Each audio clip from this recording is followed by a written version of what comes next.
Bonjour à tous, dans cette vidéo nous allons voir ensemble le fonctionnement de copier le style sur Canva. Qu'est-ce que copier le style?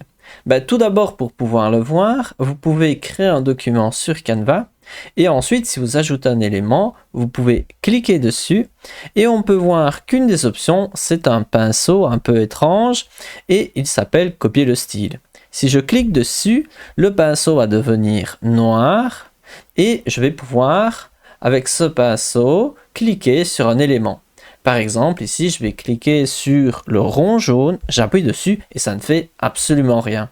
Mais comment fonctionne cet outil et à quoi sert-il?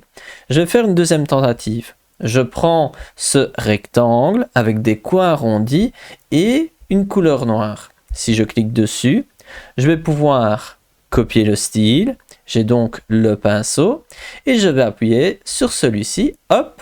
On peut voir que j'ai transformé le style de l'autre élément. Donc finalement, copier le style, c'est copier le style d'un élément à un autre élément qui a des propriétés similaires. Prenons ici, on a deux textes. Un des deux textes possède une police d'écriture qui est du Rocawan. Ensuite, je l'ai mis avec de l'italique, souligné, et aussi j'ai ajouté les majuscules. Alors que là, nous avons du Montserrat, qui n'a pas les mêmes propriétés que l'autre côté.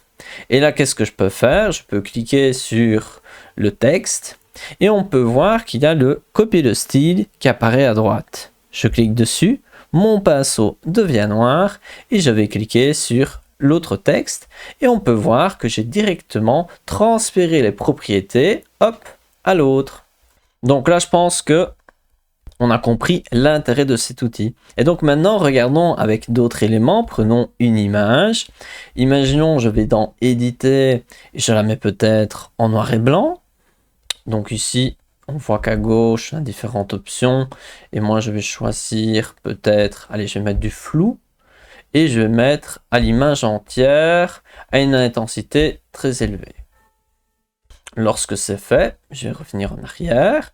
Nous avons donc notre image qui est floue. Et qu'est-ce que je vais faire? Un petit copier le style et hop, je vais rendre l'autre image floue. Et donc, à chaque fois, vous allez pouvoir transférer les propriétés d'un endroit à l'autre. Ça a des propriétés communes.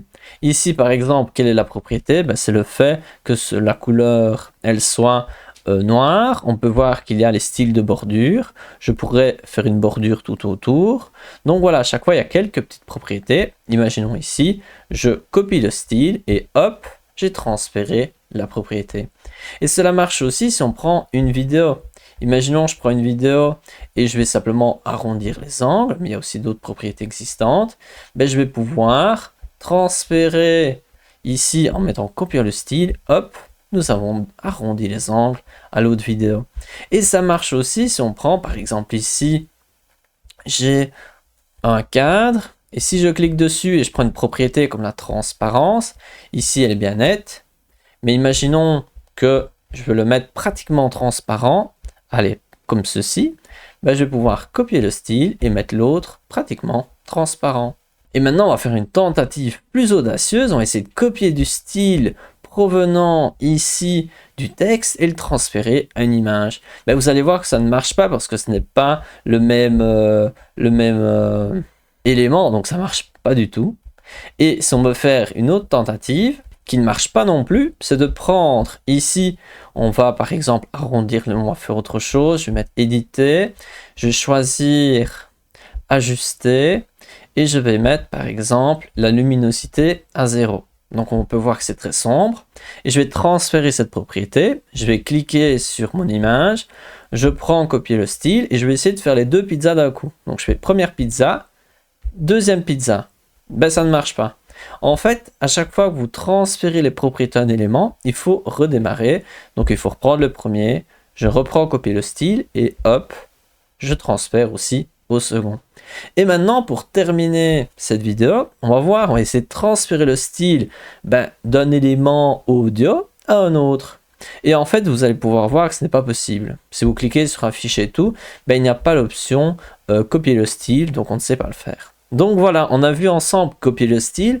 Moi, je pense que c'est vraiment sympathique, notamment pour tout ce qui est texte. Après, voilà, pour certains éléments, par exemple, le fait d'arrondir les angles et tout, ça peut être intéressant. Ce n'est peut-être pas l'outil que vous allez utiliser tout le temps, mais c'est intéressant de savoir qu'il est présent.